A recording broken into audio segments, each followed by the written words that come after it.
Hi everybody, we're on to topic 3.4, titled Health Promotion and Client Learning Needs. So this unit we're going to talk a bit about what's health promotion and disease prevention. We're going to look at some popular change theory models. And finally, we're going to talk about some factors that affect a client's ability to learn, what impacts it. There's been a huge focus in healthcare in the past, I would say almost 15 years. The focus has switched from curing patients to actually health promotion and health prevention, so disease prevention. But to do this, we need to educate our clients. And this is going to be a little bit talking about how we're going to go about educating the clients. So health, this is a standard definition in 2010. To be healthy, you need to be free from disease, function normally, experience well-being, and a healthy lifestyle. Now, the definition of health has evolved immensely. It's not saying somebody with diabetes can't be healthy, because it definitely can. It all is based on the quality of life. Health is influenced by social determinants, very, very much so. Information exchange, your clients now are a partner in their healthcare. More and more, they are empowered to take care of themselves. Health is part of a clinical assessment. When we talk about health, it's more than just their ability to be free from disease or to function normally. We also have to look at the impact their health has on them. So what environmental factors impact their health? What client preferences impact their health? There's a whole bunch of things we need to take into consideration when we're talking about health. So health promotion enables and empowers people to reach the highest health potential by taking control and improving their circumstances related to health and well-being. It really is. They are in the driving seat and they need to take control. So it's interactive education and support process. Treatments alone will not influence health status. They actually have to take on that responsibility to look after themselves. It's more than disease prevention. To be successful, we have to address detrimental environmental circumstances that could affect their health negatively. We have to advocate change through health policy and social action for the greater good of all. And we have to have reliable access to resources. If we don't have the resources in place for our clients to access, then we're not going to have any health promotion.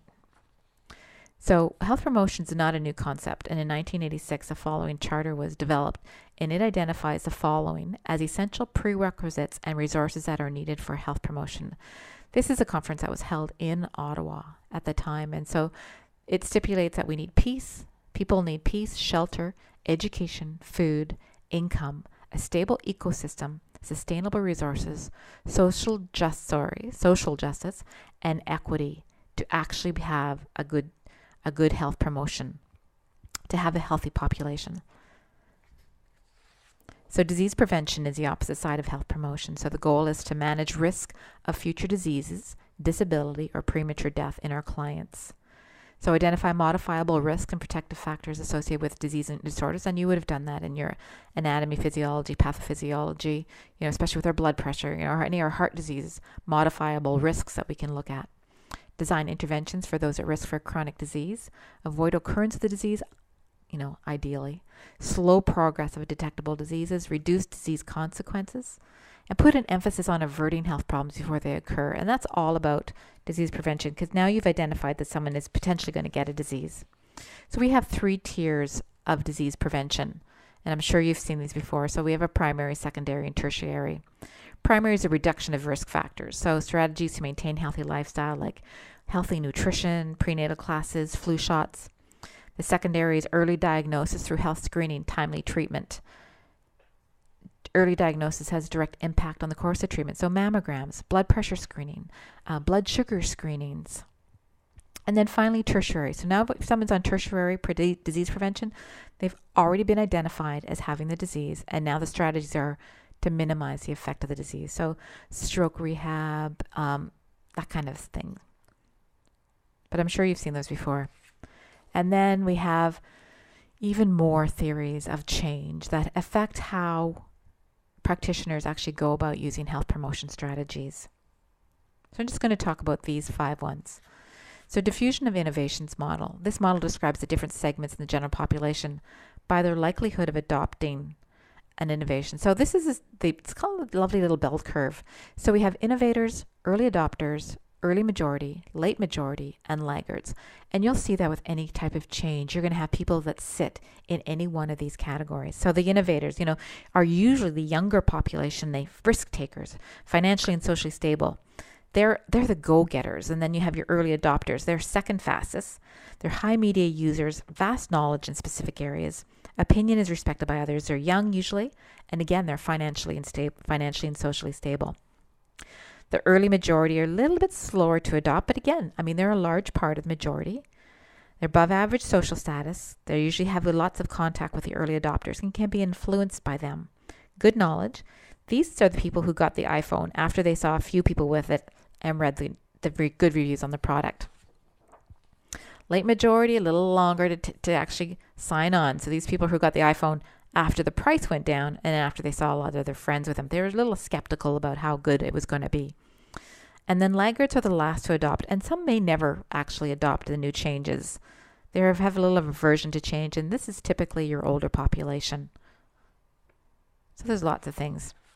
We have the health belief model. So individuals are more likely to adopt health behaviors when they believe that they are at risk enough to warrant protective action. So somebody actually has to feel that if I don't do something about this issue now, I'm actually going to get sicker. They're confident they'll perform successfully. They believe that the benefits outweigh the risks. So interventions assess individual perceptions of susceptibility, the likelihood of being screened, and benefits of and barriers to screening participation. So this is the actual graph for it. So in the first one, we perceived susceptibility. See, I had a hard time saying that. Susceptibility and severity. So does the client, so let's talk about smoking. Let's put quitting smoking to this model. So perceived susceptibility. Does a client really believe smoking can make them sick? Do they think they're at risk for COPD and cancer if they continue to smoke? Or do they think it's just one of those things that's only going to happen to other people? So that's going to have the basis to actually whether or not they want to change. And then modifying factors, maybe they want to change, but they don't have the money for the patch, or they don't have the support group, or they're older and they can't get out to get the support group. They're afraid of putting weight on from quitting. There's a whole bunch of factors that influence that, whether or not they're going to be successful in actually changing.